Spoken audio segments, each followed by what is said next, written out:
Hello everyone, Jeff here for Respawn Studios, back with episode 5 of Diary of an Achievement Whore.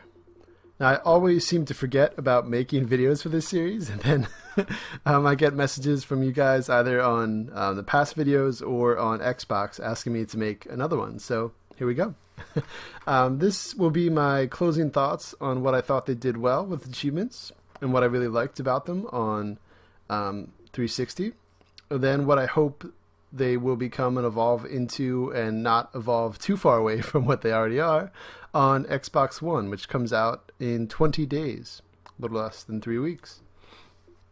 Alright, so I guess my favorite thing about achievements is that they don't kind of force you into other playstyles, but they leave the door open to let you replay or try your favorite games in different ways, or even if like you didn't like a game the first time, maybe going for certain achievements you actually find something about the game you like.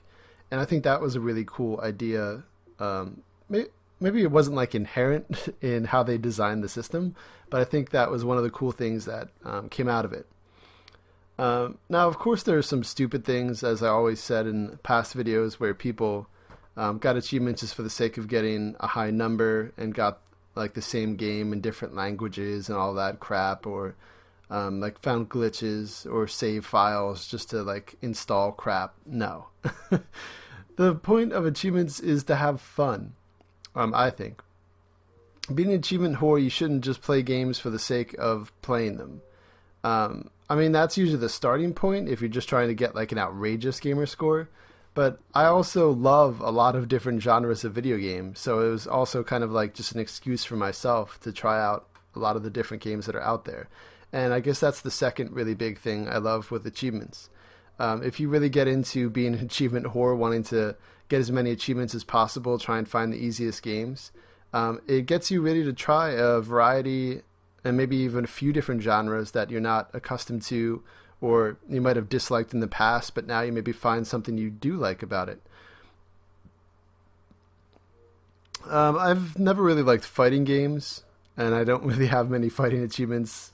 On 360, I played a little bit of Soul Calibur, a little bit of Tekken. I don't think I played any of the Street Fighters on 360. I played like the Street Fighter arcade game of Street Fighter 2, but I don't think that really counts. So I tried a couple of them, but I don't know, that genre's just not for me, so I'm probably not going to do Killer Instinct or anything like that, as beautiful as it probably will be on Xbox One. But I did find games like Catherine, like Deadly Premonition, even like the kiddie games, like Open Season and stuff, I probably never would have played until they created achievements. But they gave me an excuse to try out new things, and I think that was a really awesome thing, again, that they did. Another interesting thing is the idea of having DLC. Now, I know a lot of people complain about, oh, they just held back content, or it's an excuse to make more money off of you, but sometimes it is for people that don't do it right, or companies that suck. But for the majority of DLC, especially for games I like, the DLC is awesome. And the achievements that they add aren't just, again, like throwaway achievements or impossible achievements. Things like Alan Wake that I'm showing you here have really awesome achievements for their DLCs, like beating the entire thing without dying or having to hit a checkpoint, which is a really cool idea. Having to do like the full 60 or 90 minutes, and it's really like intense battle scenes and stuff without dying. I think that's a really interesting idea. Or even adding more collectibles, or making achievements for different multiplayer packs. Now, I guess I'll talk about a couple disadvantages then of achievements and maybe things to avoid for Xbox One. Now, games that had achievements for single player were great, but when they had multiplayer modes that really weren't done well, I think a lot of games had achievements for their multiplayer modes in those games that were just there to make you have to play the multiplayer mode, even though they know it's probably bad, but it's just there to like make you try and play it. It's not even like a thing that's important to the game, like get 200 total like knock off the map kills or something, like some milestone that isn't really even that important. But things like that, just to like force you to have to play the multiplayer a lot.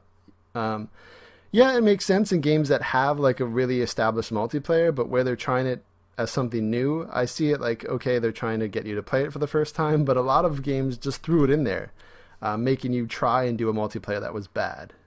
And I think that was a failure. All right, now I guess I'll just hit on some points that I hope they do with the Xbox One. I don't think I really hit on this in the last video. I'm not really sure what I think I was just talking about the point of having fun with achievements in the last one. But with Xbox One, in case you're unfamiliar with the idea, they have like ever-evolving achievements, where there is a base set of achievements that start out with a game, but at any point, the developers can add in other achievements, whether it's additional single-player, multiplayer ones. These aren't even necessarily about new DLCs. They're giving you different ways, different opportunities to replay the same game or do more of the same thing that you might already enjoy, but now you're even rewarded for it, and you could show off that achievement to friends and brag in their face. So I like that idea, that they can constantly like give you reasons to come back and play even more if you're into achievements. But if it like goes on and on, I think that's kind of ridiculous, because I know a lot of people that are achievement whores are completionists, where they like to have the 100% in games. And if they keep adding stuff, some people might not be able to afford all the games. If they have to like trade in games to be able to afford new ones, they'd have to hold on to like every game then, or get them all digitally to always have them that way. And I think that's kind of like a negative idea with always adding achievements. Also, I think it could lead to companies, again, to create like stupid achievements or impossibly hard achievements. Just, oh, I'm going to throw this at people. If they see, oh, people got all the achievements too quickly in my game, I'm going to make it like win 1 billion multiplayer matches or something. Some crazy crap like that. But I do like some of the concepts that are out there with Xbox One. You can apparently change the color of the pop-up achievements. I'm not sure if that's just for the other players that are signed in, if they come up as different colors. I hope you can customize your own. I think it would be really cool to have blue pop-up achievement colors, but that's just a little minor thing. But yeah, I guess that's pretty much going to do it. This will, of course, be the last video in this series before I move on to Xbox One in a little under 3 weeks. But I will continue the series definitely then, give my thoughts on the new achievements, and hopefully point out some easy achievements and some fun achievements in the games there. All right, thank you very much for watching. Feel free to like or subscribe, and I will see you for more videos soon.